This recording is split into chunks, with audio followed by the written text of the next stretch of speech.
Hello everyone, this is Shannon from That's So Po, and today I'm doing week 38 of my 2021 reads. This week I read some space opera and some cozy witchy fiction, which was so perfect for my mood. Timestamps and content warnings are in the description box below. The first book I finished this week was Invisible Kingdom, Volume 3 by G. Willow Wilson, illustrated by Christian Ward and Cipriano. So this is the third and last volume in a space opera comic series. This series is amazingly illustrated. I think it's just fantastic in terms of the colors and the style. It's got some really cool world building as well. This third volume sort of wraps up the storyline, and I think it did a fine job of that. It was a little bit more dramatic than I prefer, but it is like proper space opera, so that makes sense. I do think that the themes that this covers are really interesting, and I do like the world building, but again, this kind of was more of an action-packed ending, but man, the artwork in this just made it so fantastic. So yeah, if you are interested in comics and space opera, definitely pick up this series. It's only 3 volumes long, definitely worthwhile. I gave this final volume 4 out of 5 stars. Next, I picked up another space opera, The Vanished Birds by Simon Jimenez. Simon Jimenez is a finalist for the Hugo Awards category for Best New Author, so I wanted to try and read some of those authors, so I picked this one up and it was fantastic.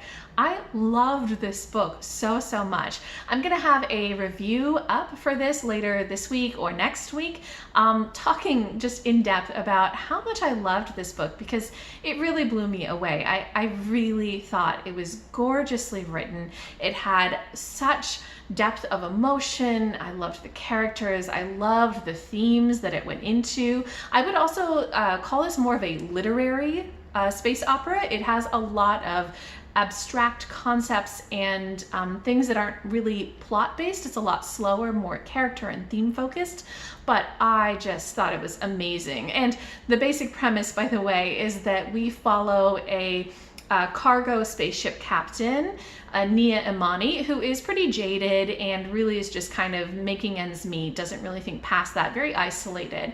And one day she comes across with her crew a boy, a very strange and mysterious boy who doesn't talk, he just plays music, and they take him into their fold, but there are some other people who are also after him. So the story kind of follows them as they develop a relationship with this boy and as we understand what other people want with him. So it also had like a great mystery element too that was unfolded over the course of the story. So I just loved this book so much. I gave it 5 out of 5 stars, and if you're interested, please check out my review later on this week or next week. And lastly, I read 3 books that are part of the Windflower series by Andi C. Buchanan, which includes Succulents and Spells, Microscopes and Magic, and Jingle Spells, which is an anthology by a few different New Zealand authors that are part of the witchyfiction.com collective, where they write these cozy romantic stories about witches. So this series is just the sweetest, gentlest, coziest thing. I absolutely loved it, and I'm gonna have a series review for this up later this week or next week. It was just so wonderful. Andi C. Buchanan is somebody that I have read a couple of short stories from, as well as some essays, and they have talked at a couple of conventions, including Fiyahcon, which I attended a week or 2 ago. Oh, and the live show that Reija at the Book Finch and Kristen at Kristenelle SFF Reader and I did last weekend is up, so I'm going to link that below in case you missed it and want to catch what we had to say about that. But I have been meaning to read some more of Buchanan's work, and recently Rachel at Kalanadi, who I will link below, read Succulents and Spells and said it was a really sweet story. So I thought, you know what, let me just go ahead and pick this up. And then I picked it up and immediately picked up the second novella and then the collection because I couldn't get enough. This is just the gentlest, sweetest, coziest story. And I really loved it. So I'll have lots more to say about that in the review, the series review that I have up later, but let me give you a quick breakdown of each of these books and my ratings for them. So the first book, Succulents and Spells, is about Laurel Windflower, who is part of the large Windflower witch family, and she isn't really sure what she's doing with her life. She's in her mid-20s, but she's very good at taking care of succulents, and one day she meets Marigold, who is a PhD student at the local university, who comes by to take a sample of the monster who lives in the basement, and they end up both kind of falling for each other as well as working together to solve a magical mystery that's happening around Marigold. I thought this was so gentle. I loved the interactions. I loved the way that they worked together to solve the mystery. Just so sweet. I gave it 4.5 stars.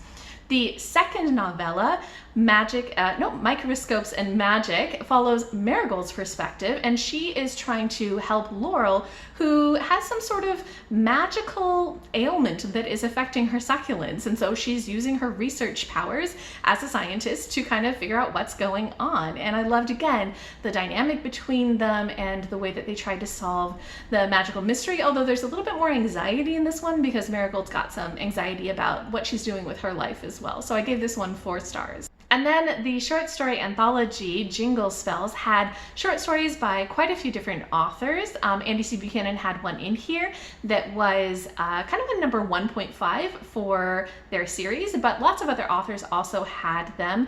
Not everything in this worked for me. Some of the stories were a little bit too dark or a little bit too angsty for me, but there were a couple of other ones where I thought, you know, I want to check out what this author is doing in the witchyfiction.com collective as well. So that was pretty fun. I gave this collection 3.5 out of 5 stars. Okay, so that is everything that I read this week. If you guys have read any of these, if you have any thoughts, if you're interested in picking any of them up, anything at all, just leave me a comment down below.